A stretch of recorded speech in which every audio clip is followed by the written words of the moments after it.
Donc, cette matinale de la recherche du DRAPS va porter sur le développement des compétences psychosociales des enfants de 6 à 11 ans. Elle vous sera présentée par Sandrine Hannecar, donc ma collègue chargée de projet à l'IREPS Nouvelle-Aquitaine, et puis par Mathieu Garcia, chercheur à l'Université de Bordeaux, qui interviendront chacun l'un à la suite de l'autre, juste après les quelques minutes que je vous prends là pour poser le contexte. Simplement vous rappeler aussi qui sommes-nous, l'IREPS, et dans quelle mesure nous proposons ce type d'événements, les matinales. Nous sommes une association de loi 1901, donc l'IREPS, ça veut dire Instance régionale d'éducation et promotion de la santé. Donc nous avons principalement comme champ d'action, bien entendu, l'éducation et la promotion de la santé, et 5 missions, dont l'appui méthodologique aux porteurs d'action, la contribution aux politiques publiques de santé, la conception et la mise en œuvre de programmes à caractère régionaux, la formation, bien entendu, pour renforcer et développer les compétences et professionnaliser les interventions. Vous avez peut-être d'ailleurs participé ou envisagé de participer à ces formations-là, donc vous avez pu aussi constater le cadre que nous proposons dans ce format-là. Et puis, notre dernière mais non moindre mission, sur laquelle nous insistons aussi et qui peut être parfois très intéressante à valoriser, c'est l'appui documentaire aux professionnels et au public. Même si beaucoup de choses se font à distance, encore une fois, il y a beaucoup de choses qui peuvent être proposées et qui peuvent être dispensées. Donc, n'hésitez pas aussi à vous rapprocher de nous ou de nos collègues pour avoir ce type de ressources. Alors, le DRAPS, c'est donc le dispositif d'appui en prévention et en promotion de la santé pour la région Occitanie. C'est un dispositif régional qui a vocation à faire du transfert de connaissances. Il est bien sûr partenarial. Voilà, il associe à ce titre plusieurs entités, plusieurs structures, plusieurs institutions. Il diffuse des outils et des formations pour favoriser également la montée en compétences de ces acteurs. Il facilite la mise en lien aussi entre les chercheurs, les acteurs de terrain et les décideurs. Donc, vous avez bien compris que c'est ce qui va nous occuper ce matin, le lien entre chercheurs, intervenants de terrain, et puis vous aussi, acteurs de terrain. Donc, le dispositif fonde sa programmation sur les besoins, bien entendu, des partenaires des territoires sur lesquels nous intervenons. C'est pourquoi aussi on rappelle qu'il est intéressant et que vous pouvez aussi diffuser, si vous êtes déjà participant, vous pouvez diffuser l'information, que vous pouvez vous joindre à nous au sein des comités départementaux du DRAPS pour contribuer, participer, échanger et donner votre avis, vos ressentis sur les besoins, sur les enjeux qui pourraient être investis dans le cadre des travaux des DRAPS au sein des départements, des CODEP, au sein des départements. Alors, je rappelle simplement les objectifs de la matinale de la recherche du coup de ce matin, comme celle que vous avez pu peut-être voir à d'autres occasions, parce qu'il en est proposé plusieurs, bien entendu. Il s'agit de valoriser les projets issus d'une recherche interventionnelle qui va du coup mobiliser des données probantes. Il s'agit aussi de favoriser les échanges sur les pratiques de recherche interventionnelle en santé publique et promotion de la santé, soutenir le développement de projets de recherche innovants, évoquer les freins et les conditions de réussite d'une recherche interventionnelle et puis aborder les questions de mise à l'échelle dans un autre contexte. C'est tout l'intérêt de faire échanger, discuter et dialoguer différents niveaux entre la recherche et puis bien sûr l'opérationnalité que peuvent questionner et mettre en pratique bien sûr les acteurs de terrain que vous êtes. Alors très simplement, pourquoi s'intéresser aux compétences psychosociales? Parce que bien évidemment, on a coutume de dire qu'elles sont à la base des actions de promotion de la santé. Elles constituent une sorte de pierre angulaire finalement de toute action ou de programme en prévention et promotion de la santé, parce qu'il va s'agir d'améliorer en promotion de la santé, améliorer la santé d'une population en lui permettant de s'approprier ce concept de santé au quotidien pour qu'elle puisse l'améliorer réellement au titre de sa qualité de vie. Donc comment est-ce qu'on peut demander à une population d'améliorer sa santé si elle n'intègre pas le sens et les contenus et surtout les moyens pour y arriver au quotidien. De nombreux programmes d'intervention et d'éducation pour la santé, de santé publique entendent développer les compétences psychosociales. Donc, il est d'autant plus important d'interroger les contenus et les modalités de leur mise en œuvre et puis de s'appuyer sur la recherche interventionnelle et des actions qui ont fait leurs preuves. Donc, voilà, vous avez juste sur la partie droite de la diapo, j'ai simplement remis les petites pastilles qui reprend le CIPREV, qui prend une synthèse, comme ça, une synthèse d'intervention probante pour le développement des compétences psychosociales que vous pouvez retrouver notamment d'ailleurs sur le site du DRAPS. Donc, il en existe beaucoup. Et certaines ont d'ores et déjà pu faire l'objet de matinales et de présentations spécifiques. Ça a été le cas, par exemple, du programme Panjo, qui a été présenté au titre de la matinale, la première du DRAPS pour l'IREPS Occitanie dans le Lot. C'était il y a 3 ans maintenant. Et donc, cette thématique des compétences psychosociales est très, très attendue et soutenue par beaucoup d'acteurs, mais notamment par les membres du CODEM dont je vous parlais tout à l'heure, ce comité départemental lotois, parce que voilà, c'est une thématique qui tient beaucoup à cœur aux acteurs de terrain, tout secteur confondu, petite enfance, périnatalité, éducation nationale, périscolaire, mais aussi le secteur de la santé avec la santé au titre plutôt sanitaire et prise en charge. Voilà, sur ces aspects de faire avec, de donner, avoir les ressources et de travailler ensemble, évoluer ensemble et d'intervenir au plus près et au plus tôt des populations dans cette idée d'aller vers voilà, l'attachement aussi, comme ça a pu l'être avec Panjo, l'idée d'être aussi en appui à la parentalité, de favoriser la relation parent-enfant, de favoriser l'attachement comme on l'a vu. Voilà. Et puis aussi, on se dit que bien sûr, au regard du contexte qui est le nôtre avec le contexte sanitaire, il peut être bien évidemment important et plus qu'important, intéressant de favoriser au plus tôt et au mieux l'expression des émotions, la prise de parole facilitée dans quelque contexte que ce soit dans la sphère familiale, dans la sphère scolaire ou dans la sphère périscolaire ou éducative, quelle qu'elle soit. Voilà. Donc, voilà pour ce contexte. Je vais maintenant laisser la parole aux deux intervenants, Sandrine et Mathieu, et je vous retrouve du coup pour porter vos questions à la fin de leur présentation. Merci beaucoup. Merci. Donc, en ce qui me concerne, je vais vous présenter donc le programme, et ensuite Mathieu vous présentera la recherche. Donc, je vais faire un petit partage d'écran. Donc ce matin, moi, je vais vous présenter le programme qui est expérimenté en Nouvelle-Aquitaine, qui est le voyage et toi, moi, nous, grandir et vivre ensemble. Donc c'est un... D'accord, ça ne va pas avancer. Donc c'est un programme qui a été initié dès 2015 en Aix-Limousin, donc dans les départements de la Creuse, de la Corrèze et de la Haute-Vienne, à la demande de l'ARS, dans le cadre de ce qu'on appelait à l'époque les pôles de compétences, qui ont disparu maintenant. Donc c'était déjà inscrit à l'époque dans le projet, le schéma stratégique régional de l'Aix-Limousin, de l'ARS, et l'expérimentation a débuté en 2016. Actuellement, il est inscrit dans le projet stratégique et régional de l'ARS Nouvelle-Aquitaine, puisqu'en fait, le travail sur les compétences psychosociales est inscrit dans ces deux documents. Et en 2018, la DD 33 a lancé un appel à candidature et on a élargi le programme sur le département de la Gironde. Donc actuellement, il se décline sur 4 départements, la Corrèze, la Creuse, la Haute-Vienne et la Gironde. Et sur la Gironde, on a commencé d'abord sur les quartiers politiques de la ville, les QPV, et actuellement, on est en train d'élargir le transfert sur un territoire plus rural, le Sud-Gironde, dans le cadre de son contrat local de santé. Donc c'est un programme qui est porté par un collectif d'acteurs. Donc c'est un programme qui est piloté et financé par l'ARS au niveau donc de chaque de l'Aix-Limousin et de la Gironde. Sur la Gironde, il y a eu un partenariat avec la politique de la ville sur la première déclinaison sur les quartiers politiques de la ville. C'est un programme qui est coordonné par l'IREPS. Donc actuellement, on a 2 coordinations, une pour l'Aix-Limousin et une pour la Gironde, et qui ensuite est porté par un consortium d'acteurs, donc qui est composé donc de l'IREPS, de la Mutualité française, ça c'est sur le Limousin et sur la Gironde, l'association Addiction France, qui est l'ancienne ANPA, puisqu'ils viennent de changer de nom. Nous avons également donc l'entraide SIDA Limousin, la Ligue contre le cancer de l'antenne de la Corrèze. Oups, pardon, je fais une fausse manip. J'ai ma barre qui me gêne et du coup qui est en plein milieu, excusez-moi. Voilà. Les Francas qui ont participé à la déclinaison sur les quartiers politiques de la ville de Mérignac, et le Reseda, qui est une association du Sud-Gironde qui vient de nous rejoindre.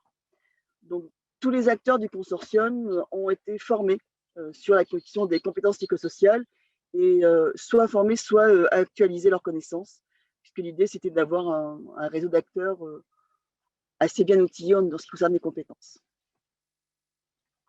Donc, pour commencer, je vous propose une petite histoire racontée par Lucas et Clément, et puis ensuite, on va continuer. Donc, on est parti. Le voyage des toi, moi, nous. Il était une fois, dans une galaxie fort lointaine, une planète qui avait quelque chose de particulier. Elle était pleine de belles couleurs, surprenantes, et le ciel était parsemé d'arc-en-ciel. Ses habitants vivaient paisiblement et profitaient de la gaieté de leur planète. Ce peuple fonctionnait un peu comme le nôtre, sur Terre. Les enfants, par exemple, se rendaient à l'école afin d'apprendre bon nombre de choses très utiles pour grandir. Un beau jour, quelque chose de très étrange se produisit. Alors que les enfants s'amusaient dans la cour de récréation, les arcs-en-ciel disparurent soudainement. Les rivières jaunes d'or cessèrent de couler. Les enfants commencèrent à avoir peur. Bring! Les élèves se regroupèrent alors sous le préau et virent arriver les maîtres et maîtresses accompagnés de la directrice. Celle-ci s'avança vers les enfants et leur expliqua. Nous avons actuellement un problème très important. Notre planète a perdu ses couleurs. Elle semble triste. Nous ne comprenons pas ce qui se passe. J'ai entendu dire que dans d'autres écoles, les enfants et les adultes sont de très mauvaise humeur à cause de cette situation. Il risque de ne plus y avoir du tout d'amour entre les gens. Je ne vois qu'une solution. Trouver quoi faire pour leur redonner ses couleurs. La directrice explique alors que c'est la deuxième fois que cela se produit. Il y a 2000 ans, leurs ancêtres avaient réussi à sauver leur planète. Pour cela, ils avaient trouvé de l'aide auprès des enfants d'une autre planète, la Terre. Il faut aujourd'hui partir à nouveau à la rencontre des Terriens pour leur demander leur aide. 5 enfants se portent volontaires pour ce voyage. Marty, Linux, Nelly, Oscar et Cédric montent à bord de leur vaisseau, le Solarstein. Nous devons avoir un nom, dit Marty. Oui, tu as raison, lui répond Nelly. Nous devons trouver un nom qui nous ressemble. À toi, moi, nous, quoi. Mais c'est ça, nous sommes les Toi-moi-nous. Pendant leur long voyage, les Toi-moi-nous devront affronter plusieurs défis avec l'aide des enfants de la Terre. Pour chaque mission accomplie, la planète regagnera une couleur. Et donc, je vous embarque dans cette histoire et nous allons accompagner les enfants et Toi-moi-nous pour cette mission. Puisque le programme donc, a pour fil conducteur cette histoire, cette quête, qui va se décliner en 7 missions pour faire face aux petits, aux grands défis de la vie de tous les jours. Et donc, il s'agit de développer les capacités personnelles et relationnelles des enfants de 6-11 ans afin de maintenir et de développer un état de bien-être physique et mental, de pouvoir adopter des comportements appropriés, positifs à l'occasion des relations entretenues avec les autres. Alors, par comportement approprié, positif, on entend des comportements qui ne nous nuisent pas, qui ne nuisent pas aux autres. Il ne s'agit pas d'être dans une approche normative. Et il s'agit également de pouvoir répondre avec efficacité aux exigences et aux épreuves de la vie quotidienne. Alors, ce programme se décline selon plusieurs modalités. Il y a un premier temps de travail auprès des collectivités, puisqu'il s'agit de pouvoir les mobiliser, de les impliquer dans la démarche. Donc, il y a toute une rencontre avec les élus et les responsables de service. Cela permet déjà d'identifier à quel moment il est pertinent de mettre en place ce programme ou pas. Initialement, on était plutôt, donc c'est un programme qui est initialement prévu pour les TAP, donc les temps d'activité pédagogique ou périscolaire. Sauf que ces TAP ayant disparu, il a fallu identifier d'autres espaces pour intervenir. Donc ça peut être sur le temps périscolaire, mais maintenant on est ouvert également sur les ALSH, pourquoi pas également sur les temps de vacances. Donc ça, c'est vraiment discuter avec les collectivités, quel est le temps et l'espace le plus pertinent. Ça permet également de pérenniser la démarche et de favoriser la mobilisation des animateurs, puisque ce sont les animateurs qui mettront en place ces ateliers. Et donc, il faut avoir du temps pour qu'ils puissent préparer, se former et animer les ateliers. Il y a également tout un travail auprès des animateurs, puisque c'est eux qui vont accompagner les enfants dans le développement de leurs capacités personnelles et relationnelles. Donc, pour les accompagner, on va mettre en place des formations, on va faire un accompagnement méthodologique et également de la co-animation, et puis on met en place des temps d'échange de pratiques. Et puis en ce qui concerne les enfants, eux, ils vont participer à l'aventure, donc à travers les 7 missions, on va travailler sur la connaissance de soi des autres, des émotions, la communication, la résolution de problèmes.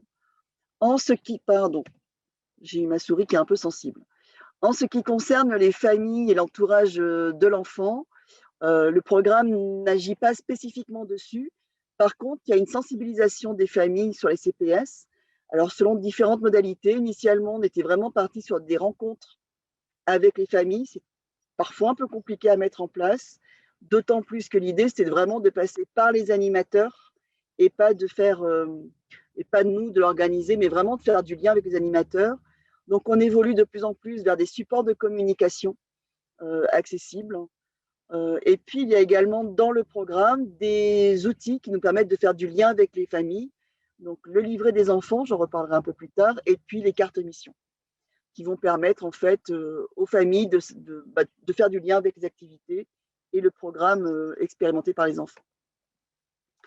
Alors, ce programme donc, va nous permettre de travailler sur différentes compétences. Et l'idée, c'est que les enfants de la Terre, donc les enfants qui font partie du programme, vont aider les enfants des Toi, Moi, Nous à être capables de reconnaître leurs qualités, celles des autres, de savoir ce que l'on fait, ce que l'on connaît, de savoir, de savoir aller vers quelqu'un, de se présenter, de commencer une conversation avec lui, de pouvoir découvrir ses qualités, ses différences, et puis pourquoi pas de devenir ami avec cette personne. Sur la mission 3, on va plutôt travailler sur tout ce qui va être sur savoir communiquer, être capable de parler, d'échanger, sans agressivité dans la vie de tous les jours ou dans les situations difficiles. Puis la mission 4 et 5, les missions 4 et 5 vont être plutôt orientées sur les émotions, puisqu'il s'agira de reconnaître les émotions, de les nommer, de comprendre ce qu'elles font sur notre corps et nos pensées. La mission 6 va plutôt être centrée sur le stress, connaître ce qui nous stresse, comment est-ce qu'on le gère, utiliser des techniques avec notre corps pour les apaiser, pour nous apaiser. Et la mission 7 va travailler plutôt sur la résolution de problèmes, être capable de comprendre une situation qui nous pose problème, de réfléchir aux différentes solutions et de choisir une solution qui fonctionne. On travaille également sur les personnes ressources en cas de problème. Donc, c'est cette mission, voilà, va nous permettre de travailler sur ces compétences-là. Les ateliers, eux, sont… donc, l'efficacité du programme, elle repose vraiment sur le fait qu'on est sur les 7 missions. Donc, ça, c'est vraiment un élément important. Initialement, c'était prévu pour l'étape, donc on était sur des ateliers de 1h30. L'évolution des contextes a fait qu'on a 3 formats possibles. Soit on est toujours sur 7 ateliers de 1h30, une mission par atelier. Soit nous sommes sur 11 ateliers de 1 heure. Et là, du coup, il y a un reséquençage des missions pour que cela puisse fonctionner. Ou 14 ateliers de 45 minutes, ça c'est vraiment le minimum. Et là, c'est plutôt quand on est sur le temps périscolaire entre midi et 2, où nous sommes sur un temps contraint. Alors, les ateliers, eux, vont se dérouler toujours selon la même manière, hein, puisqu'on est sur un travail formel des compétences psychosociales. Donc, d'abord, on commence avec un rituel de retour au calme, que ce soit une petite méditation ou une technique de retour au calme. Puis ensuite, il va y avoir la lecture de l'histoire, qui va permettre d'introduire la mission et d'introduire la compétence travaillée. Cela va nous permettre donc d'identifier quelle est la compétence qui va être travaillée et à quoi est-ce qu'elle va nous servir. Ça, c'est un élément important puisqu'il s'agit de pouvoir donner du sens. Comme ça, enfin, pour les enfants, ça donne du sens à la compétence et à quoi ça va leur servir dans la vie de tous les jours. Ensuite, on va être sur une phase d'expérimentation de la compétence. Donc, on va s'entraîner à cette compétence avec des techniques d'animation diverses et variées. Puis ensuite, on va du coup transformer l'expérimentation en quelque chose qui est plus dans de l'appropriation, avec un retour sur le vécu de l'expérimentation. Qu'est-ce que cela a fait? Comment est-ce qu'ils l'ont vécu? Facilement, difficilement, etc. Et on va finaliser l'ancrage des apprentissages en projetant comment est-ce qu'on peut appliquer au quotidien la compétence travaillée. Et pour cela, on va s'aider notamment des cartes missions, puisqu'en fait, à la fin de chaque atelier, de chaque mission, pardon, on va remettre une carte mission aux enfants qui va leur permettre pendant, entre 2 missions, entre 2 ateliers, de continuer à s'expérimenter. Par exemple, à la fin de la première mission qui est sur connaître ses qualités et celles des autres, on va demander avec la carte mission aux enfants, un petit peu tous les jours, d'identifier un élément dont ils sont fiers, dont ils sont contents dans leur journée. Et puis, les enfants reçoivent un livret, et ce livret va leur permettre, là encore, de poser par écrit ou par dessin ce qu'ils ont expérimenté, ce qu'ils ont vécu et comment est-ce qu'ils peuvent réutiliser la compétence travaillée. Hop. Alors, comme je vous le disais, les animateurs sont pour nous une pierre angulaire. C'est un élément extrêmement important, puisque c'est eux qui vont développer les compétences des enfants pour mettre en œuvre le programme. Donc, pour ça, on va être vraiment sur un travail de transfert de compétences et de développement des compétences professionnelles des animateurs. Donc, on a une formation de 2 journées. Alors, ça peut être 4 demi-journées, mais de 2 premières journées, où là, l'idée, c'est de développer les compétences des animateurs et notamment d'avoir une réflexion sur leur posture éducative, de façon à être plutôt sur un climat positif et bienveillant à l'égard des enfants.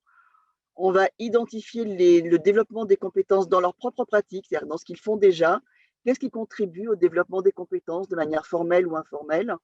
Et puis, il y a tout un travail pour découvrir et s'approprier le voyage des Tois-Moineaux et la manière dont il peut se décliner. En complément de cette formation, on a une co-animation sur 3 ateliers.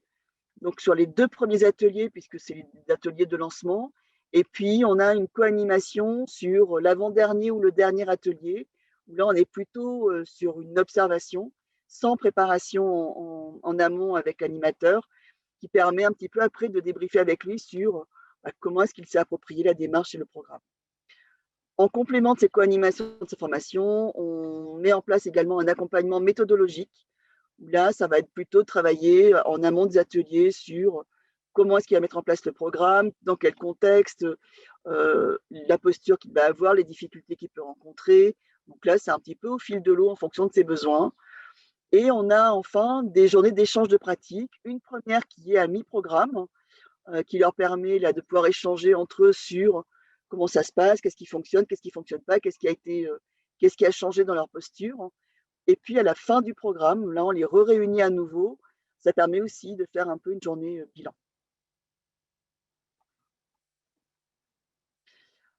Et donc, on a des outils qui ont été créés, qui sont pour les animateurs et pour les enfants.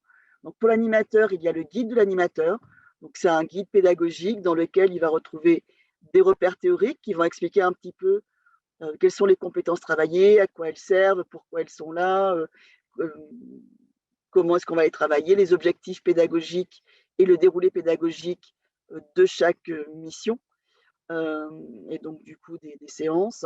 Et puis on va avoir des fiches descriptives des animations qui permettent l'entraînement aux compétences. Là, c'est quelque chose qui a été plus récent, qui a été mis en place, puisque le programme du coup a évolué depuis sa création, il a été enrichi, notamment avec l'apport de la recherche. Donc, on a rajouté 12 cartes de retour au calme. C'était aussi une demande des animateurs. Donc, ça permet soit de faire le rituel de début pour le retour au calme, mais ça permet également, pendant l'animation, pendant l'atelier, de pouvoir faire des retours au calme quand les enfants commencent un petit peu à être excités. On sent, parce que du coup, on est sur des pédagogies très actives et expérientielles. Donc, ils vont mobiliser les enfants. Donc, de temps en temps, c'est bien de pouvoir faire un petit retour au calme. Donc, on est sur des animations très courtes qui permettent aux enfants de se recentrer sur l'atelier. Pour les enfants, donc, ils ont, eux, leur livret personnel, donc, dans lequel ils vont pouvoir écrire leur expérience, ce qu'ils ont appris, ce qu'ils ont apprécié, ce qu'ils ont vécu, en fonction des animateurs et du contexte. Soit le livret, les enfants le gardent avec eux en permanence, et du coup, ça fait des allers-retours entre la maison et l'atelier. Et là, du coup, ça renforce le lien avec les familles à minima. Soit, ça c'est aussi un choix parfois des animateurs, le livret n'est donné à l'enfant qu'à la fin, parce que parfois, ce qui est constaté, c'est que les livrets sont perdus. Et donc, le lien avec les familles se font plutôt, du coup, à la fin, dans ce cas-là. Les enfants reçoivent donc des cartes missions.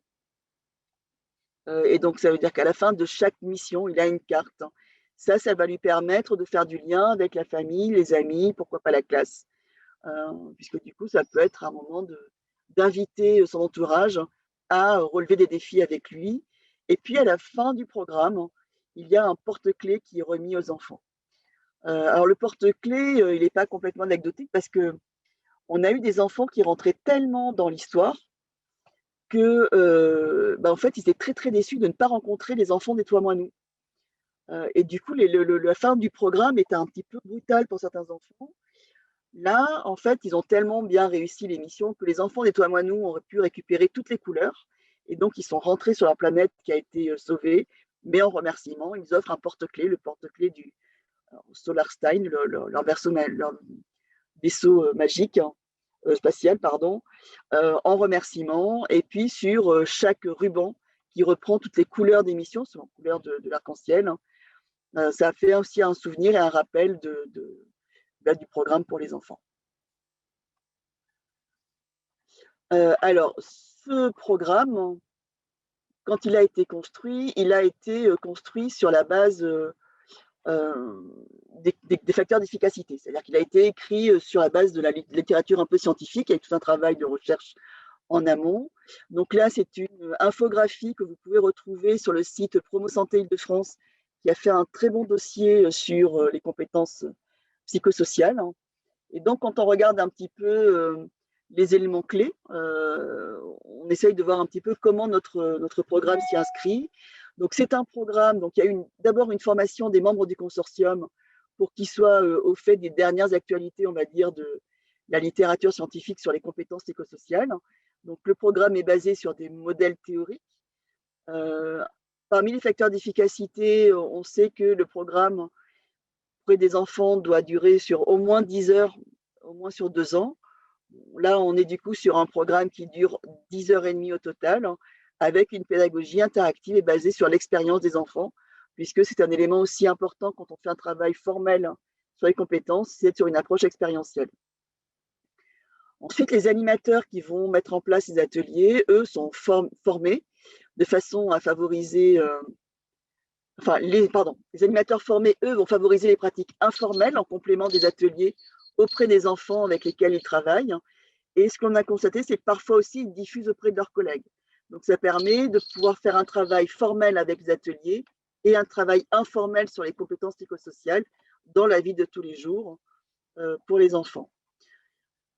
On a pu constater aussi que les animateurs formés travaillent sur leur posture en faveur d'un environnement bienveillant, puisque ça fait aussi partie des facteurs d'efficacité, qu'il y ait une cohérence entre les ateliers, les compétences travaillées et l'environnement dans lequel ils s'inscrivent, et notamment le climat positif et bienveillant. Là où le programme agit moins, c'est sur l'environnement familial et pédagogique de l'école.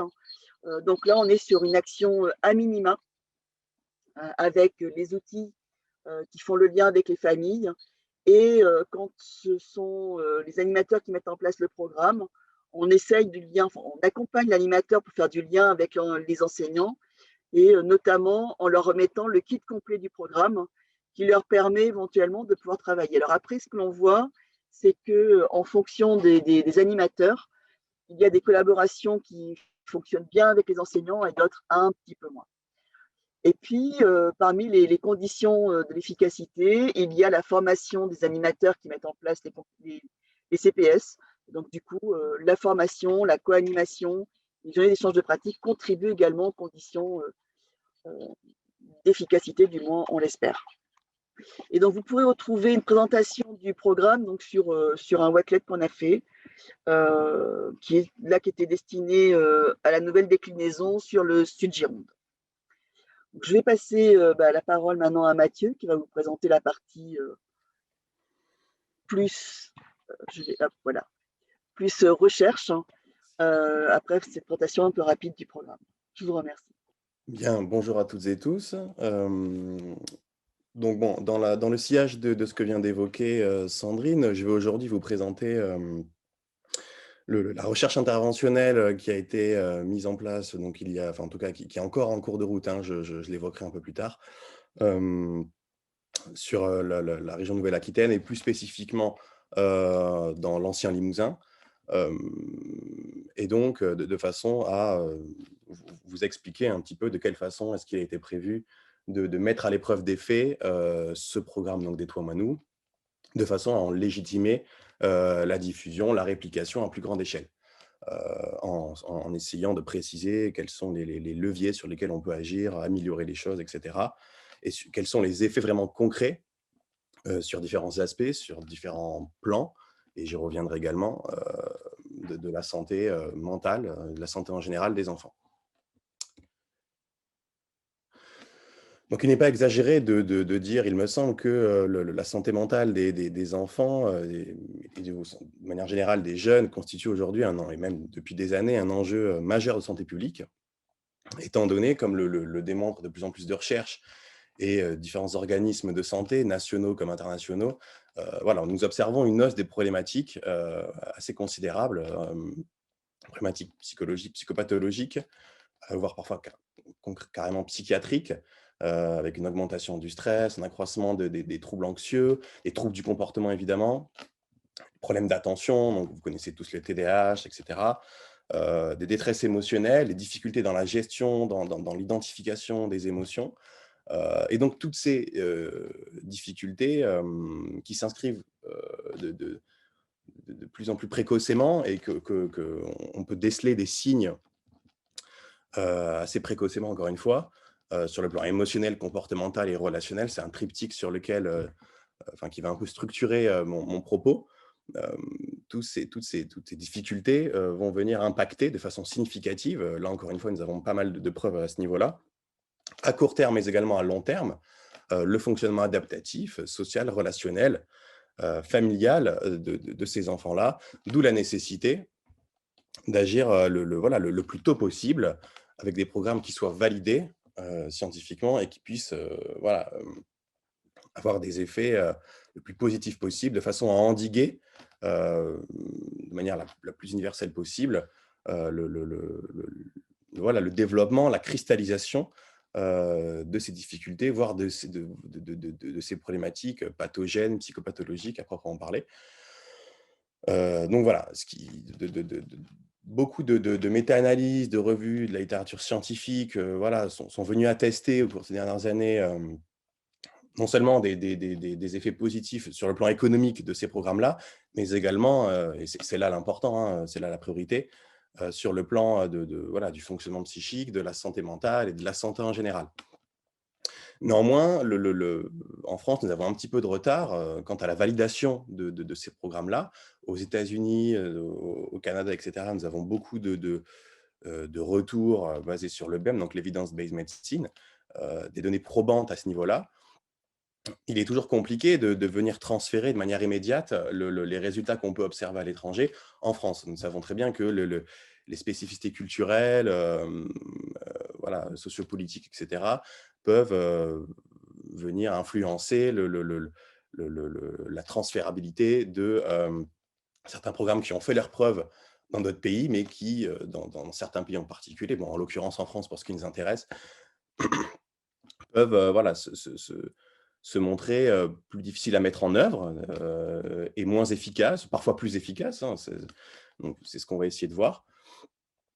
D'où l'importance, encore une fois, de proposer une étude respectant les standards méthodologiques conventionnels qui puissent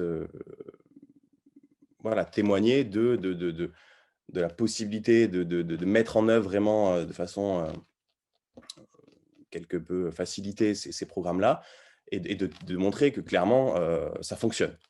Et donc, sur quels aspects en particulier, on va le voir. Donc, des programmes d'intervention qui sont censés favoriser donc, une meilleure accessibilité aussi aux professionnels de terrain. Donc, l'intérêt des programmes de CPS, je ne vais pas revenir dessus, Sandrine l'a un peu évoqué, Delphine également. Et donc, comme je le disais tout à l'heure, l'idée étant la finalité et évidemment de venir apporter différents arguments en faveur de la diffusion, de la systématisation de ce type de programme-là, tout en ayant en tête encore une fois les modalités qui parfois devront être ajustées ou nécessiter certains points de vigilance. Mais en tout cas, l'objectif vraiment de cette recherche interventionnelle-là, il se situe à ce niveau-là. Donc, pour ce qui est des objectifs en tant que tels, on peut les décliner en 2 sous-objectifs. Donc, bien évidemment, dans les 2 cas, ça participe de cette logique de mise à l'épreuve scientifique, donc basée sur les données probantes, comme le disait tout à l'heure Delphine. Et donc, avec un premier objectif qui a trait à l'évaluation du processus d'implantation, donc avec une approche plus qualitative, et un second objectif, donc c'est complémentaire, encore une fois, nous travaillons de pair avec la FEPS sur ces points-là. Et donc, deuxième objectif, une évaluation de l'efficacité et des effets de ces programmes, donc CPS Toi Moi Nous. Donc, concernant l'évaluation du processus d'implantation, nous sommes focalisés, et c'est là quelque chose qui se fait assez systématiquement, sur la faisabilité et l'acceptabilité. C'est vraiment 2 points clés de ce programme-là. Donc, avec des questions voilà, que j'ai un peu dressées assez schématiquement, mais quels vont être les indicateurs permettant la transférabilité du programme? Le programme est-il implanté conformément à ce qui a été prévu initialement? Est-ce que nous avons respecté, est-ce que nous avons pu en mettre en œuvre ce qui avait été au départ proposé? Est-ce que cela entraîne la mise en place du programme, donc l'adhésion et à quel point des parties prenantes, que ce soit les enfants, les animateurs, comment est-ce que c'est perçu aussi par les environnements scolaires? Et quels sont donc plus spécifiquement les indicateurs qui vont favoriser, faciliter le déploiement de ce programme à grande échelle? Donc, mince. Oui. Donc, pour ce qui est de l'évaluation de l'efficacité des effets du programme, donc il s'agit de proposer une investigation sur le plan comportemental, émotionnel, en termes de santé mentale, et bien évidemment relativement à l'acquisition des compétences psychosociales, avec encore une fois différentes questions qui viennent, qui font jalonner qui ont jalonné toute notre réflexion et qui, encore aujourd'hui, suscitent pas mal de débats, donc avec les membres du consortium, j'y reviendrai. Donc, quels vont être les effets de ce programme-là sur la santé mentale des enfants donc, âgés de 6 à 11 ans? Je vais y revenir également, mais notre population se concentre vraiment sur des jeunes âgés de 6 à 11 ans. L'intervention est-elle suffisamment efficace, en tout cas en termes de coût-bénéfice? Est-ce que vraiment ça vaut le coup, hein, pour parler familière, est-ce que ça vaut le coup de mettre en place ce programme-là?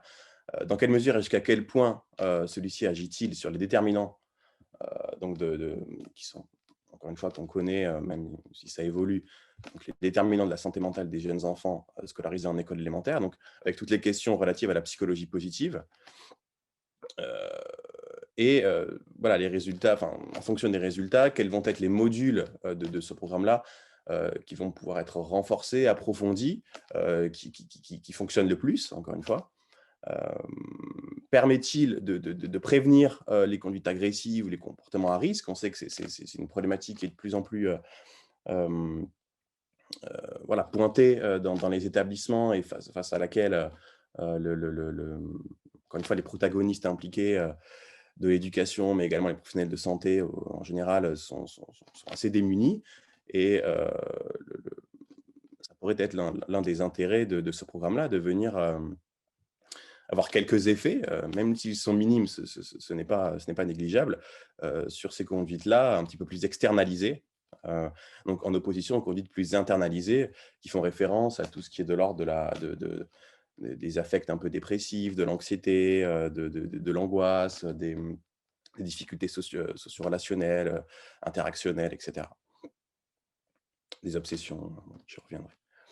Donc, au niveau du protocole méthodologique que nous suivons, donc il s'agit d'une étude que l'on dit quasi expérimentale, dans une démarche mnémothétique, c'est-à-dire à grande échelle, hein, nous ne sommes pas sur du cas par cas.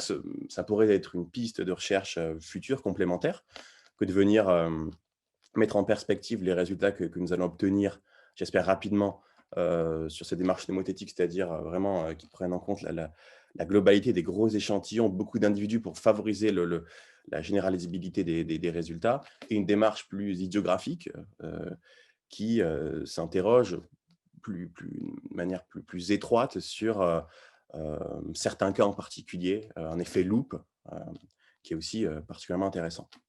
Bon, là, ce n'est pas le cas.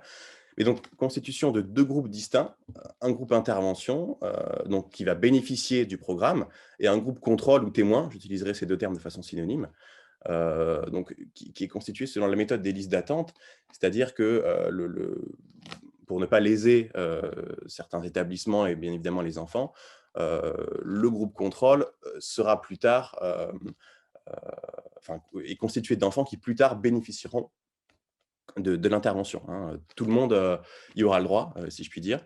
Donc, ce n'est que temporaire, en tout cas, que ces enfants-là sont un groupe témoin qui bénéficie si j'ose dire, d'un traitement usuel, ou en tout cas des procédures pédagogiques et de santé qui sont mises en place au quotidien. Donc là, encore une fois, je vais y revenir un peu plus loin. Il y aura 2 séquences d'évaluation, donc une avant intervention, donc pré-intervention, et après intervention. Donc de façon à mettre en évidence si oui ou non la mise en place de ce programme-là a eu des effets significatifs ou pas à l'issue du programme. Donc encore une fois, je ne m'attarde pas sur ce point.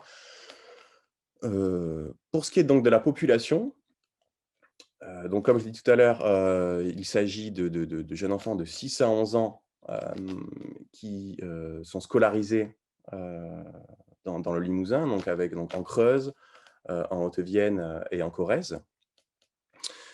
Et donc l'objectif qui résulte encore une fois des guidelines méthodologiques et statistiques, pour avoir une généralisation des résultats et pouvoir vraiment attester de façon plus ou moins certaine, il faut toujours interpréter ça avec caution, mais de la puissance, de la portée de ce programme-là, il nous faut un échantillon qui soit assez conséquent, minimalement conséquent en tout cas. Et donc l'objectif, c'est d'avoir au minimum 250 enfants, 200, 250, voire si possible 500. Bon, je sais que ça peut être un petit peu utopique, mais en tout cas, dans l'idéal, c'est ce qui a été proposé. Et il y a eu beaucoup de négociations avec les membres du consortium, parce que je suis conscient et nous sommes conscients dans la recherche à quel point il peut être compliqué de mobiliser voilà, les milieux scolaires, les parents également, hein, parce que nous questionnons également les parents. Et en termes d'organisation, ça nécessite tout un tas un énorme investissement. Et donc les niveaux, bien évidemment, qui correspondent à, grosso modo, CP, CM2. Donc, on a CP, CE1, enfin 6-11 ans, pardon. Donc, CP jusqu'au CM2. L'objectif étant, encore une fois, idéalement, d'avoir une répartition assez proportionnelle des enfants dans chacun des niveaux en question, avec une distinction qui est essentielle entre les zones REP et non REP, de façon, encore une fois, à voir si le programme marche autant ou alors différemment, et quelles sont les différences en question en fonction du fait s'il est mis en œuvre dans des milieux scolaires localisés dans des zones REP ou alors dans des zones hors REP. Donc là, je reviens un petit peu sur les modalités d'évaluation pour l'objectif numéro 1, donc sur l'évaluation du processus d'implantation, donc selon une méthode plus qualitative qui vise à examiner dans quelle mesure est-ce que la réalisation des objectifs du programme a été efficiente ou pas. Et sinon, pour quelles raisons. Donc, il s'agit d'interroger le dosage, la distribution du matériel, le degré de satisfaction, d'adhésion des animateurs, évidemment, mais également des enfants, les modèles d'implantation, les vécus, les retours aussi qu'on peut avoir de la part des directeurs, des enseignants, des parents, même si, comme le disait Sandrine, ils sont un petit peu plus à l'écart, mais pas totalement, hein, de ce programme-là. Et donc là, je voulais mettre quelques exemples de la façon dont nous venons investiguer ce processus d'implantation. Donc, il s'agit d'une fiche de suivi qui est proposée, donc, comme son nom l'indique, une fiche de suivi de séance à chaque fin de séance. Donc, dans la mesure où il y a 7 séances, il y a 6 fiches. Et donc, comme vous le voyez, il y a des questions relatives aux étapes qui ont été suivies, à la temporalité des séances, à la distribution du matériel. Voilà, il y a même des quiz pour un petit peu évaluer l'appropriation de la part de l'animateur de ce programme-là, l'adhésion des enfants. Nous interrogeons également comment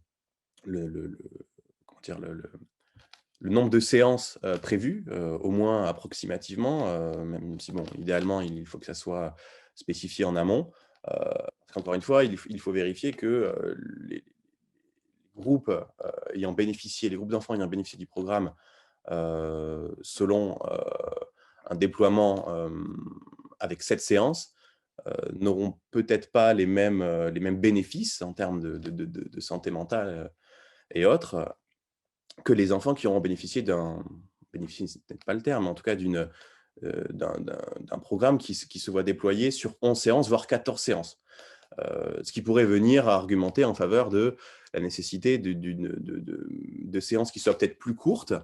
Là, c'est quelque chose déjà qui était mentionné de manière assez insistante par un certain nombre du consortium, par rapport aux difficultés de faire rentrer dans les heures prévues toutes les choses qui pouvaient être abordées. Donc ça, c'est des choses sur lesquelles nous nous intéressons,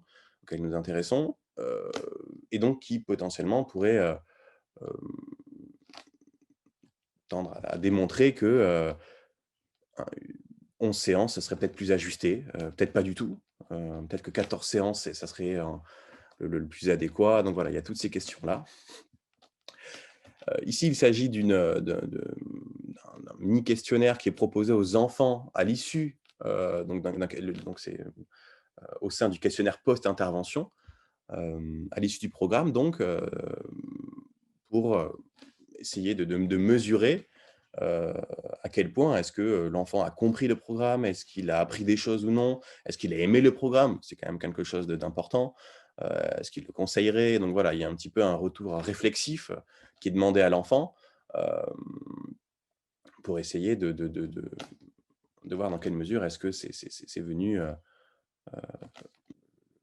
intéresser, le stimuler, quels sont les effets qu'il perçoit lui de son côté. Donc voilà, donc je ne m'attarde pas sur ces points-là. Après, concernant les modalités d'évaluation pour l'objectif numéro 2, donc il s'agit sur ce point-là d'utiliser des mesures psychométriques standardisées qui sont validées à l'international, mais aussi au niveau national. Donc des tests psychologiques qui ont fait leurs preuves. Il faut toujours faire attention, encore une fois, à l'interprétation des résultats et à la façon dont ils sont administrés. Mais en tout cas, nous n'avons choisi que des tests qui sont plutôt considérés comme étant consensuellement adaptés pour cette tranche d'âge-là, 6-11 ans. Et donc, l'objectif étant de mesurer, d'une part, les aspects positifs, donc encore une fois propres à la psychologie positive, donc bien-être, qualité de vie familiale, qualité de vie, même au niveau des amis, au niveau scolaire, le bien-être psychique, bien-être physique, tout ce qui est à propos de l'estime de soi, de la conscience de sa propre valeur, donc autant de choses qui sont travaillées dans les CPS, dans les programmes valorisant les CPS. Et donc évidemment, donc c'est un point clé, nous allons mesurer aussi la progression dans l'acquisition de ces compétences psychosociales-là. Donc ce qui passe aussi par une évaluation des comportements prosociaux et même des propensions prosociales. Tout ce qui est relatif également à l'empathie, empathie cognitive, empathie affective, mais également, et c'est là un point qui est tout autant essentiel, il me paraissait indispensable de venir évaluer également les dimensions psychologiques plus pathologiques, ce qui peut être relié à une symptomatologie en tant que telle, à des vulnérabilités, tout du moins, Donc au niveau du fonctionnement émotionnel, donc avec des problématiques diverses et variées, hein, au niveau émotionnel. Au niveau relationnel, il y a tout ce qui va être relatif aux problèmes de comportement, conduite hétéro-agressive, inattention, impulsivité, hyperactivité. Nous évaluons aussi le sommeil, dans la mesure où voilà, il y a beaucoup d'études qui montrent que le travail sur certains processus psychologiques qui peuvent être travaillés dans ce programme-là en particulier et dans d'autres, peut avoir indirectement ou même parfois directement un effet positif sur la qualité du sommeil. Et donc la qualité de ce sommeil-là va lui-même avoir, comme vous le savez, des impacts après au quotidien sur le fonctionnement scolaire, sur une manifestation anxieuse, dépressive, donc voilà, que nous évaluons également.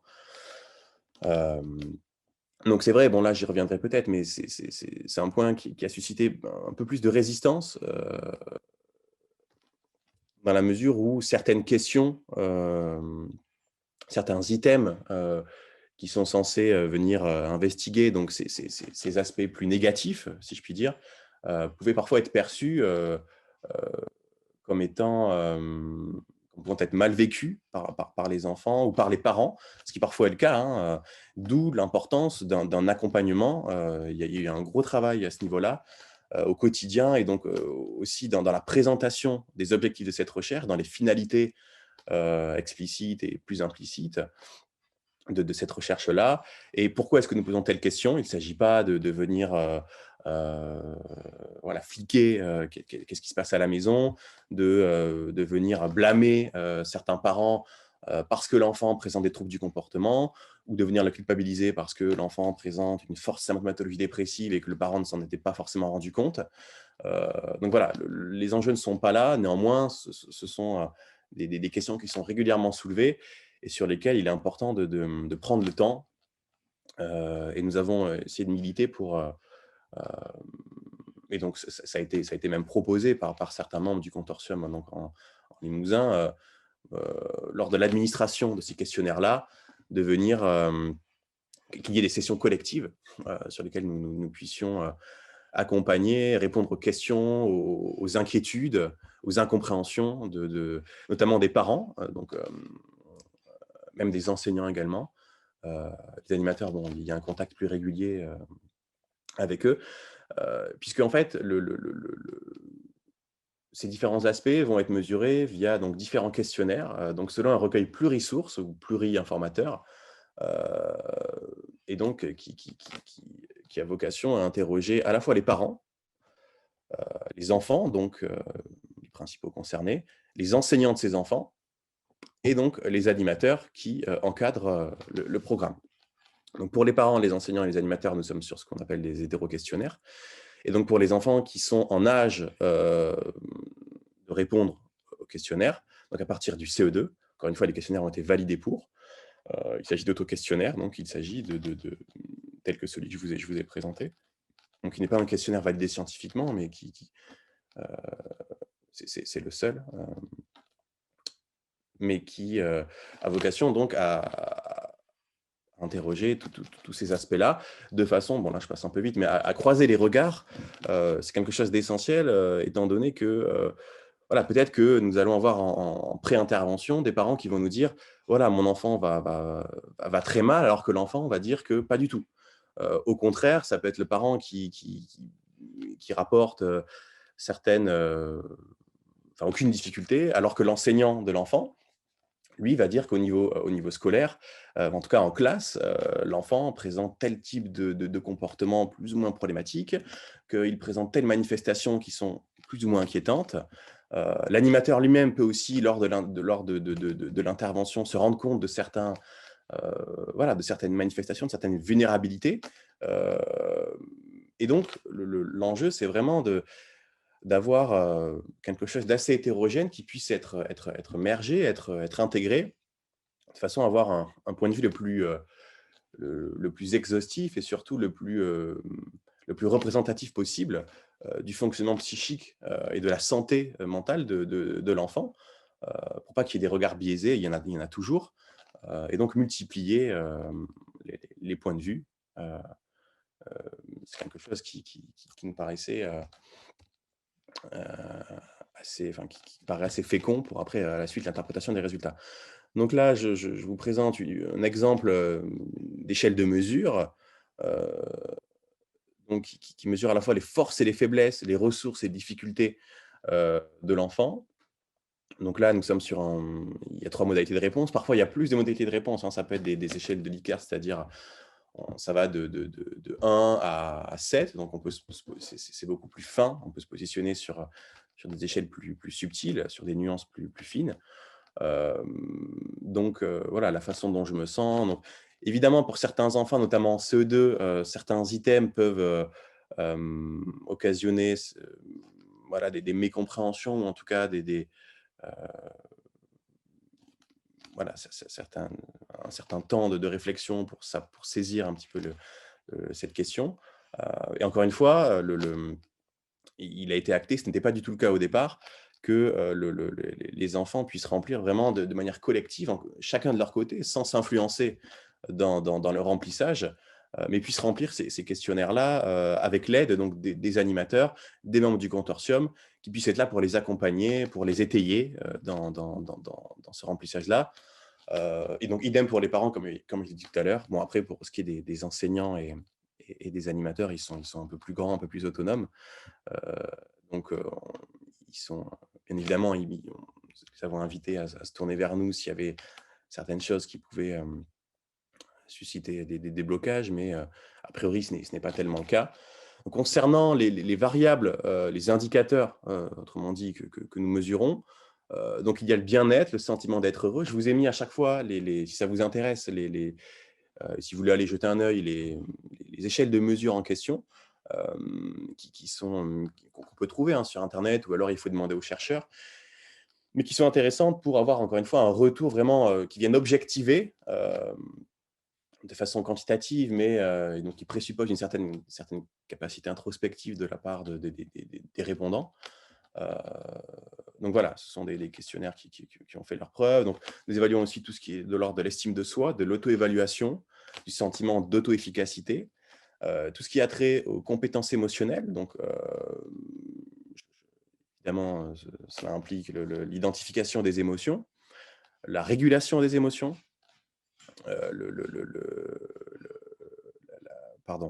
l'expression des émotions, être en mesure de verbaliser ce qu'on ressent à un moment donné. Pourquoi est-ce que nous ressentons telle émotion? Donc ça, c'est quelque chose qui est travaillé dans le programme. Tout ce qui a trait donc là à l'anxiété. Donc il y a différents types d'anxiété qui vont être mesurés. Donc l'anxiété généralisée, tout ce qui va être relatif aux troubles paniques un petit peu. Les obsessions également. Donc, il y a des symptômes qui sont observés de façon de plus en plus précoce, même à 8 ans, 7, 6 ans. Ce n'est pas rare. Les phobies sociales, tout ce qui a trait également au stress et à la symptomatologie dépressive. Donc, avec le triptyque que l'on utilise couramment, donc sur le plan cognitif, sur le plan émotionnel et sur le plan donc plus interactionnel. Donc on a ces 3 aspects-là qui sont mesurés. Donc dépression cognitive, la symptomatologie des cognitions dépressives va être relative, par exemple, au fait d'anticiper toujours négativement certaines de ces actions, de s'imaginer que les conséquences de nos comportements vont perpétuellement être délétères, être négatifs. C'est aussi l'incapacité à se projeter, à se dire que, voilà, que l'avenir est noir, qu'il ne va rien se passer de positif, etc. Donc, nous évaluons également les troubles du comportement, troubles des conduites, hyperactivité, impulsivité, difficultés attentionnelles, relationnelles. Donc, bon, par exemple, tout ce qui est autour de l'inattention, c'est pas quelque chose qui va être directement travaillé dans le programme, mais en tout cas, on peut estimer que éventuellement, il pourrait y avoir des effets à court ou à long terme, à court et à long terme, de des compétences psychosociales développées ou entretenues donc sur ces modalités-là un petit peu plus psychopathologiques et qui, encore une fois, ont des répercussions très concrètes sur le quotidien de l'enfant, sur le plan scolaire, sur le plan social, familial. Donc nous évaluons aussi les comportements plus prosociaux, donc l'altruisme et autres éléments. Là, de manière plus négative et plus annonciateur de certaines, voilà, certains modes de fonctionnement plus problématiques. Donc, il va y avoir tout ce qui va être trait à l'insensibilité émotionnelle, justement. Enfin, ça rejoint aussi les compétences émotionnelles, hein. C'est un petit peu le revers de la médaille. Donc, justement, les enfants qui vont avoir du mal à identifier leurs émotions, à ressentir de façon moins exacerbée que les autres certains affects, voire dans certaines situations où on pourrait s'attendre à certaines réactions émotionnelles plutôt typiques, voilà, soit des réactions atypiques, soit une absence de réaction ou une quasi-absence, donc ce qui peut être assez inquiétant pour l'avenir. Donc, tout ce qui va être relatif également aux conduites à risque.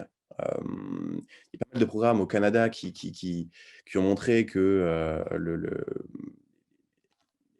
l'étude, pardon, qui ont montré que les programmes centrés sur la promotion et l'amélioration des compétences psychosociales avaient un effet vraiment significatif sur les conduites à risque. Donc, je pense notamment aux jeux dangereux,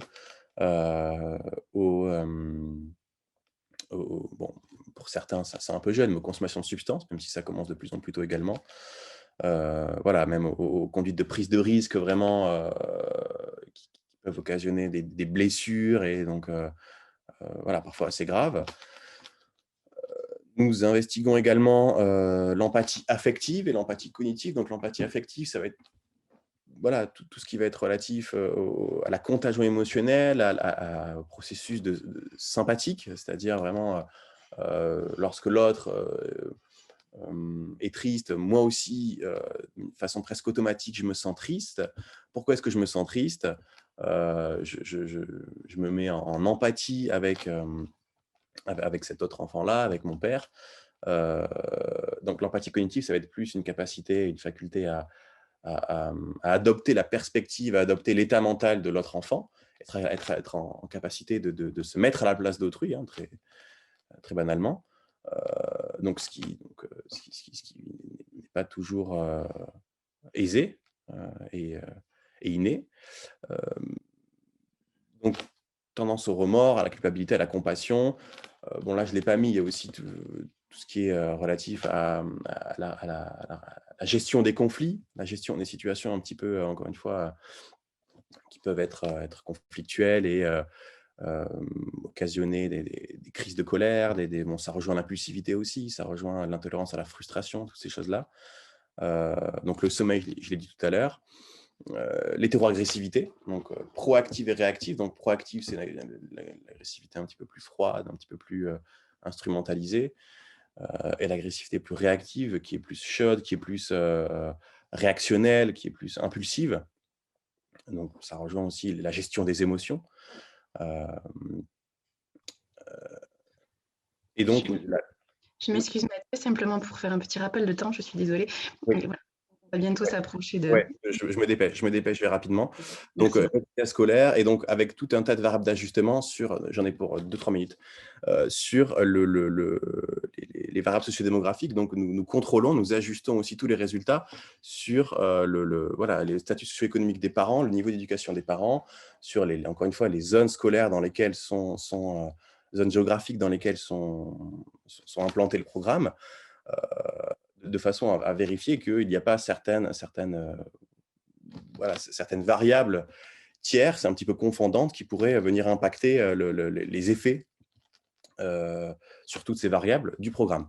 Donc là, je récapitule très brièvement donc, le protocole méthodologique, donc avec un T0 donc, ou un T1, donc il y a une administration des questionnaires donc, avant intervention, et puis donc, à l'issue du déroulement d'intervention, post-intervention, et donc avec une mesure équivalente donc, des mêmes variables avant et après intervention, de façon à voir s'il y a, oui ou non, des différences qui sont significatives, et sur quels aspects est-ce qu'elles sont significatives. voilà, l'idée étant de voir si, encore une fois, si le programme marche bien ou pas très bien sur la symptomatologie dépressive. Est-ce qu'il fonctionne mieux sur les comportements plus externalisés, les troubles du comportement, les difficultés émotionnelles, ou au contraire, est-ce qu'il ne marche pas du tout? Est-ce qu'il marche sur les enfants qui déjà initialement avaient des difficultés? C'est l'intérêt aussi d'avoir un recueil en baseline, en T0, c'est-à-dire avant l'intervention. Est-ce que ça marche mieux sur ceux qui avaient initialement le plus de difficultés? Donc voilà, bon là, je ne m'attarde pas, on l'a déjà un peu évoqué. Et donc, juste pour venir appuyer sur la nécessité de ce type de programme-là, malheureusement, étant donné les mesures sanitaires de ces derniers mois, nous n'avons, même si ça aurait dû être le cas, nous n'avons pas pu récolter les données attendues, escomptées pour avoir un recueil en temps 0 et en temps 1, c'est-à-dire avant et après intervention. Donc, nous avons juste le avant intervention, et nous avons néanmoins fait un pré-test, c'est-à-dire donc avec 30 enfants, donc leurs parents, les enseignants et les animateurs, pour essayer de voir dans quelle mesure est-ce que les outils que je vous ai présentés là étaient appropriés, étaient bien vécus, bien perçus, et en ajustant les choses en fonction des retours du terrain. Donc, c'était un petit peu une condition préalable pour l'acceptation de l'utilisation de ces outils-là. Donc, il y a eu beaucoup de discussions. Et donc, ce qui ressort, c'est qu'il y a un taux assez élevé, parfois assez inquiétant d'ailleurs, de conduite à risque, d'agressivité relevée chez les enfants, avec une forte hétérogénéité dans les symptomatologies anxieuses, mais également dans la symptomatologie dépressive. Donc, on ne peut pas parler en tant que tel ce serait un peu rapide de parler de dépression proprement parler, mais en tout cas, il y a des symptomatologies qui sont qui sont manifestes et qui sont avérées. Grande disparité également par rapport aux compétences émotionnelles, socio-relationnelles. Hétérogénéité aussi notable au niveau du bien-être, et donc difficulté massive aussi, c'était assez étonnant en termes de régulation émotionnelle. Donc encore une fois, ce qui milite en faveur de l'importance de ce type de programme-là, et j'espère en tout cas, lorsque nous aurons les résultats, qu'il y aura des résultats qui soient les plus positifs possibles, les plus probants, les plus substantiels possibles, voilà, sur ces différentes variables, donc en prenant en compte les difficultés d'implantation et les ajustements qui seront probablement nécessaires à mettre en œuvre. Voilà, je vous remercie pour votre attention et désolé pour le temps.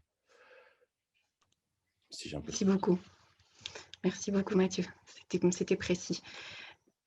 Je vais maintenant me faire le porte-voix des questions en espérant ne pas en oublier, mais surtout en vous rappelant que vous pouvez continuer à en poser au fil de l'eau, au fur et à mesure que des réponses sont apportées. Donc voilà, au tout début de la présentation, des questions sur notamment le rappel des âges et des profils de public d'enfants à qui ce programme peut être adressé. Donc vous l'avez rappelé, mais peut-être ça peut être intéressant de le redire sur les âges.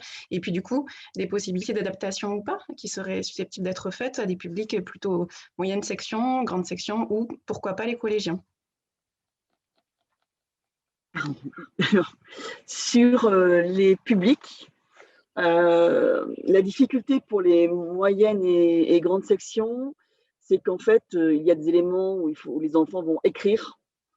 Donc là, il y a vraiment une nécessité d'avoir un peu de compétences techniques au niveau de l'écriture et de la lecture. Il y a des animations, notamment sur les qualités, où on va demander aux enfants de lire des qualités, puisqu'il y a tout un apprentissage du vocabulaire. Donc, c'est un petit peu compliqué pour les moyennes et grandes sections. Après, rien n'empêche d'adapter, c'est-à-dire de garder on va dire les éléments clés du programme et d'adapter les animations pour qu'elles soient plus compatibles ou qu'elles conviennent à des enfants plus jeunes. Parce que l'histoire peut convenir, c'est une histoire de voyage, c'est des enfants, les enfants se projettent bien dedans, les enfants adhèrent bien à l'histoire. Mais après, il y aura vraiment un problème de compétences techniques au niveau de la lecture et de l'écriture pour les maternelles, quoi. Pour les collégiens, là, c'est peut-être l'histoire qui risque d'être un petit peu trop enfantine. Donc, ça va vraiment être, voilà, les sixièmes, pourquoi pas. Mais là, c'est peut-être le côté trop enfantin de l'histoire qui risque de poser problème.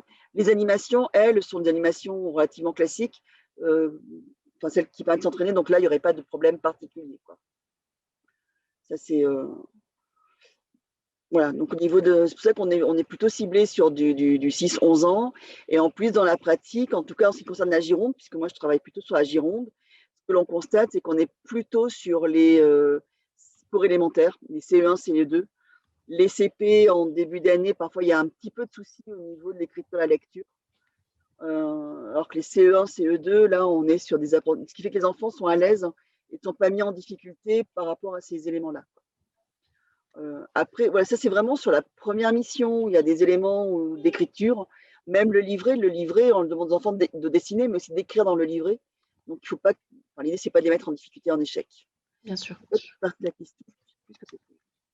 Non, c'était ça, c'était globalement entre moyenne section et grande section et collège, donc c'est bon, tu as répondu. Et puis une autre partie de question qui est de savoir si un tel programme pourrait avoir lieu pendant le temps scolaire avec des intervenants extérieurs qui seraient formés.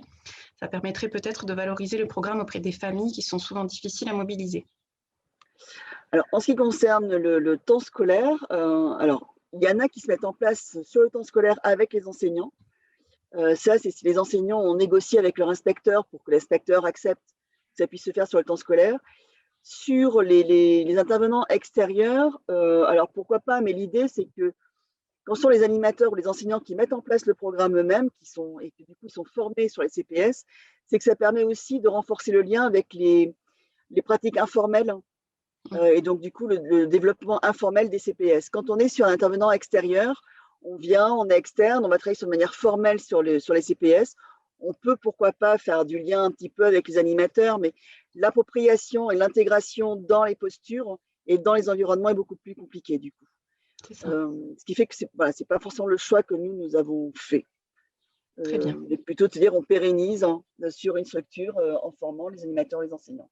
C'est ça. J'imagine aussi qu'il s'agit du coup d'intégrer, comme tu le disais, des pratiques et des façons de faire avec les publics qui du coup restent après le temps du programme. C'est aussi tout l'intérêt de ce type d'intervention. Oui, surtout que ça, on l'a vu notamment avec la crise sanitaire, des animateurs qui ont réutilisé ça.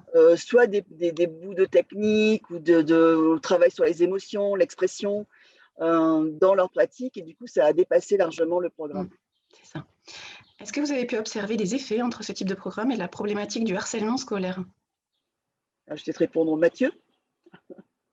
Alors, en tout cas, nous, c'était quelque chose, pour répondre déjà en plusieurs temps, nous voulions au départ essayer il y a certains outils qui existent, qui peuvent être encore une fois discutables et qui sont controversables, mais qui essaient de mesurer vraiment, c'est difficile, mais le harcèlement scolaire, nous l'avions proposé au départ aux membres du consortium. Et étant donné les items et la thématique, en fait, ça a suscité pas mal de résistance. Et du coup, il a été convenu, parce que nous, encore une fois, nous n'avons pas souhaité vraiment imposer les outils qui nous paraissaient les plus intéressants. Nous avons proposé un certain nombre de variables en question, un certain nombre d'outils, en expliquant voilà, l'intérêt de ces outils-là, qu'est-ce qu'ils visaient à évaluer. Mais il y en a certains, du coup, auxquels nous avons renoncé, parfois de façon, voilà, mais c'est aussi le jeu du travail collaboratif.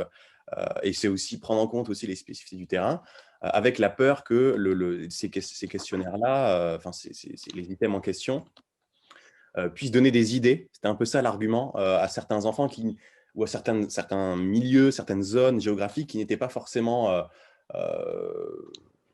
selon certains, impliqués impliqués, c'est peut-être un peu fort comme terme, mais dans ce type de conduite-là de harcèlement. Et donc, ça pourrait, de manière délétère, néfaste, leur donner de mauvaises idées. Donc, du coup, nous avons renoncé à cette idée-là. Néanmoins, je pense notamment à un article, par conséquent, nous n'aurons pas de retour sur spécifiquement le harcèlement scolaire. Est-ce que ce programme-là marche sur les conduites de harcèlement scolaire? Néanmoins, d'une part, nous mesurons donc tout ce qui est relatif aux troubles du comportement, certaines manifestations de déficit empathique, certaines conduites hétéroagressives proactives. Donc, c'est vraiment ce qui relève là, pour le coup, du harcèlement scolaire. C'est-à-dire qu'un enfant qui harcèle un autre, il est vraiment dans une conduite qui n'est pas réactive, mais qui est vraiment instrumentale. Il s'agit de cibler un enfant, de le suivre et de le mettre en difficulté, au niveau physique ou au niveau relationnel, avec des calomnies, etc. Donc, en fait, nous n'allons pas évaluer vraiment directement le harcèlement scolaire, mais tout un tas de comportements qui participent et qui sont constitutifs du harcèlement scolaire en général. Et ça paraissait indispensable dans la mesure où des recherches, il y a une revue systématique de littérature, c'est-à-dire qui prend en compte plusieurs études qui ont été menées ces 20 dernières années, qui montrent que travailler sur les compétences psychosociales a un effet vraiment positif à court et à long terme, donc quand on commence tôt, comme là en école primaire, sur le harcèlement scolaire. Donc là, il y a une étude, je ne l'ai pas sous la main, mais je pourrais éventuellement je ne sais pas de quelle façon, mais on pourra peut-être la communiquer. Je crois On qu'elle est en pourra français. relayer. Ouais, c'est en français en plus, donc oui, ça marche, et en tout cas, j'espère que ça va marcher. Il n'y a pas de raison particulière, à mon avis, que ça ne marche pas sur le harcèlement scolaire. Après, ça serait intéressant à l'avenir vraiment d'aller au bout et d'essayer de voir si voilà, ça marche vraiment avec des indicateurs vraiment concrets du harcèlement scolaire tels qu'ils peuvent être utilisés dans d'autres pays et dans d'autres recherches. Merci beaucoup.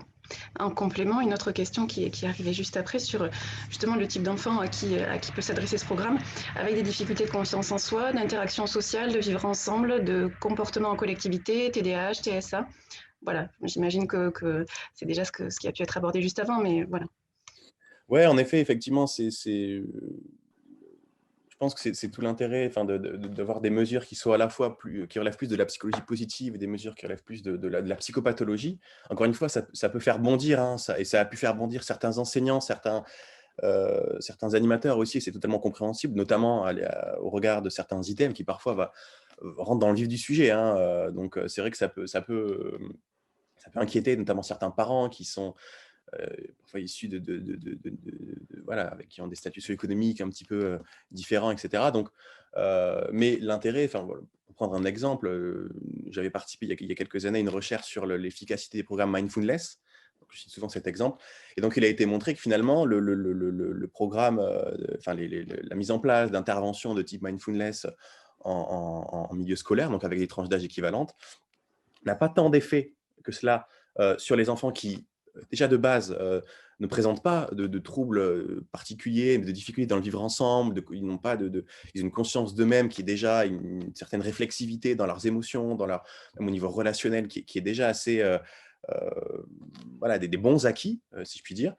Donc ça ne marche pas tellement sur eux, voire pas du tout. Néanmoins, ce qui ressortait, c'était que ça marchait vraiment de façon assez importante sur les enfants qui présentaient avant le programme le plus de problématiques qui étaient vraiment au regard en tout cas au regard des résultats aux tests proposés, voilà, qui manifestaient, voilà, des conduites voilà, assez inquiétantes, par des difficultés vraiment avérées, rapportées à la fois donc, par l'enfant lui-même, mais par les parents aussi, par le corps enseignant. Et donc, effectivement, donc, des enfants avec TDAH, notamment, ça marche assez bien. Donc, des enfants avec des troubles du comportement, avec voilà, parfois des déficits au niveau de l'empathie. Donc, voilà, c'est vrai que donc, à voir si le programme, je suis désolé, je n'ai pas les résultats, hein, mais nous aurons bientôt, j'espère. Mais voilà, essayer de voir sur quel type de population plus particulièrement, sur quel type de fonctionnement psychique, est-ce que ça marche plus particulièrement. Très bien, merci beaucoup. En complément également, une question de Marion. Est-ce qu'il y a une supervision plus ou moins proche d'un ou d'une psychologue pour un retour de pratique ou la gestion de conflits? Alors, dans le cadre du programme, ce qui est prévu notamment sur la phase d'accompagnement et de formation des animateurs, c'est des temps d'échange de pratiques. Et là, du coup, on parle vraiment des questionnements des animateurs. Donc, il y a l'échange de pratiques sur le programme en tant que tel, leurs difficultés pour animer, parce que du coup, c'est quelque chose qui est un peu nouveau pour eux en termes de posture. Autant l'entraînement, ça c'est des choses qui va bien, autant après le débriefer et puis l'ancrage, c'est quelque chose qui parfois est un peu moins coutumier pour eux. Donc voilà, ça va être tout ça, mais on peut aussi avoir des échanges de pratiques sur ce que ça a pu changer dans le climat, dans les relations avec les enfants, mais on n'a pas de supervision en tant que telle et ça ne se poursuit pas par la suite, quoi. Donc l'échange de pratiques dépend beaucoup en fait de ce que les animateurs veulent y amener. Très bien. Question très pratique aussi, de Madame Estelle Garcia. Ce programme et les outils associés sont-ils payants? Alors, Pour le moment, alors on s'est posé la question il n'y a pas longtemps avec ma collègue Sonia qui, elle, suit le programme sur l'Aix-Limousin. On n'y a pas encore réfléchi. Sur la valorisation, pour le moment, il est encore expérimental puisqu'il est toujours dans le cadre de la recherche. Il y a beaucoup d'acteurs qui sont mobilisés. Il y a également, c'est un programme qui est financé par l'ARS. Donc ça, c'est des choses qui seront discutées avec l'ARS. À voir. Je ne vous donnerai pas moi mon sentiment, mais c'est à suivre. Généralement, on a tendance à pouvoir valoriser les programmes qu'on a pu développer, mais là, on ne sait pas encore comment ça va se faire. Ok, merci beaucoup. En tout cas, on se tiendra informé, on actualisera et on médiatisera les évolutions. Merci. Une question de M. Courbier, qui est un partenaire Lotoine, famille rurale. Et les autres enfants hors programme, ont-ils vu un changement de comportement des enfants qui ont suivi le programme? Question intéressante aussi. Alors, je ne sais pas, Mathieu, si… Alors, j'ai pas de retour à ce niveau-là.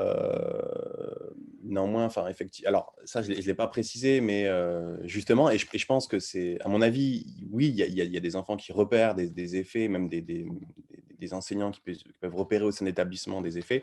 Et c'est pour cette raison que, et là, c'est un standard méthodologique qui est assez récurremment adopté, de façon à éviter ce qu'on appelle les effets de contamination indirecte. L'idéal, mais ce n'est pas toujours possible, c'est d'avoir un groupe intervention dans une école donnée et un groupe contrôle dans une autre école, pour être certain que certains enfants qui auront bénéficié du programme ne vont pas venir influencer positivement les autres enfants, parce que sinon, ça pourrait venir desservir un petit peu l'objectif quand même de cette recherche, qui est de montrer que ce programme-là a des effets significatifs, puisque finalement, ceux du groupe témoin qui n'auront pas bénéficié du programme, mais qui auront interagi avec les enfants qui en auront bénéficié, peut-être qu'il y aura également chez eux des effets positifs, et donc ça pourrait venir biaiser les résultats. Donc ça serait dommage que d'avoir des résultats qui ne soient pas assez probants à cause de cela. Et donc je pense que c'est l'un des présupposés que oui, à mon avis, il y a des effets qui sont repérés et des effets d'inter-influence, D'entraînement un peu, oui. Intéressant, ça serait intéressant de l'évaluer pour le coup. Merci. Comment peut-on prendre en compte les variabilités dans les relations aux autres qui sont fréquentes à ces âges-là? J'imagine que c'est aussi la question de repérer et d'identifier ce qui serait advenu sans le programme et ce qui peut être aussi modifié au bénéfice du programme. Alors, en termes de variabilité, alors peut-être si je saisis bien la question, en effet, l'idée, c'est qu'avec les tests statistiques, c'est de voir effectivement cette variabilité-là interindividuelle et même surtout intra-individuelle, c'est-à-dire voir avant et après, à quel point est-ce que ça a évolué chez un enfant donné. Il ne s'agit pas de faire du cas par cas encore une fois, mais ce sera intéressant pour certains enfants présentant plus de difficultés initialement, que de voir dans quelle mesure est-ce que le programme est venu faire un effet tampon sur ces difficultés-là. Après, en termes de mesures, bon, encore une fois, en tout cas pour les effets vraiment psychologiques, psychopathologiques, ce sont des questionnaires auto-rapportés, hétéro-rapportés, donc à leur limite, ce ne sont pas des entretiens qualitatifs à proprement parler, donc ou semi-structurés ou non structurés. Donc c'est vrai qu'on n'a pas la richesse de la parole, de l'interaction, etc. au quotidien. Mais bon, ça apporte toutefois certaines données qui sont intéressantes à prendre en compte et qui parfois aussi ne seraient pas forcément formulées dans une relation duale et avec le support de l'écrit, ça peut faciliter certains retours, notamment chez les enfants. Je ne sais pas si j'ai trop bien répondu, mais… Si, c'était plutôt clair.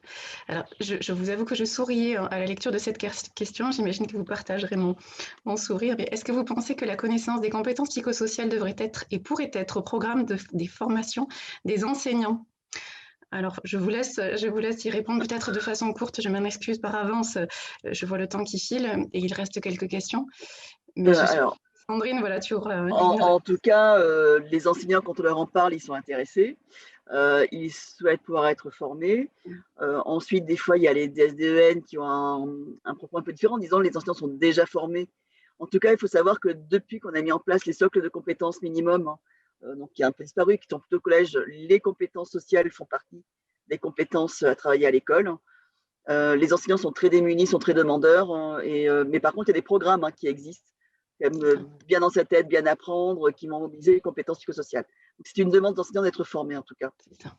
Et puis, je souris aussi en pensant très fort à ma partenaire conseillère technique de l'Éducation nationale, infirmière conseillère technique, qui porte beaucoup ce type de sujet-là et ce type de contenu, et qui, pour le coup, trouve opportun et intéressant d'avoir aussi le support et la ressource du DRAPS pour faire bénéficier à ses collègues le fait de venir justement participer à des formations qui sont financées voilà, sur des temps courts pour aussi approfondir ce type de connaissances et enrichir le réseau et la ressource. Donc, ce sont des questions qui font sens, en effet. Alors, je poursuis avec une autre question de Monsieur Courbier. Quelle différence entre participation en séance et implication dans l'activité? Participation et implication dans l'activité. Alors, je ne suis pas sûre de comprendre. Est-ce que c'était sur le travail formel-informel? Est-ce que c'était… Je suppose, peut-être, oui. Parce qu'en fait, quand on travaille les compétences psychosociales, on va faire un travail formel, un peu comme quand on fait de la musculation. On se dit, bah voilà, quoi, je vais muscler tel muscle parce que ça a tel sens, ça va me servir à ça. Et du coup, je fais un exercice spécifique. Et l'informel, c'est qu'au quotidien, on va mobiliser notre muscle, quoi. Donc, en tout cas, au niveau des animateurs, l'idée, c'est qu'ils puissent alterner entre des activités très formelles pour entraîner spécifiquement sur une compétence. Et c'est dans la fiche d'évaluation. Et au quotidien, après, comment est-ce qu'on va continuer à travailler sur les émotions, la communication positive, ces qualités de manière plus informelle.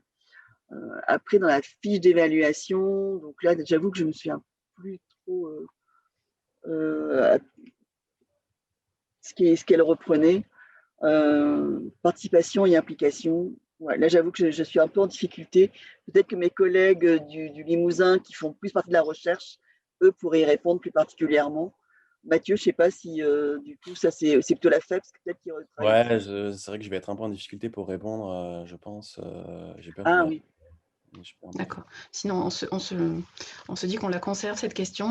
Ah oui, alors il y a effectivement Stéphanie qui dit un enfant peut participer sans être impliqué.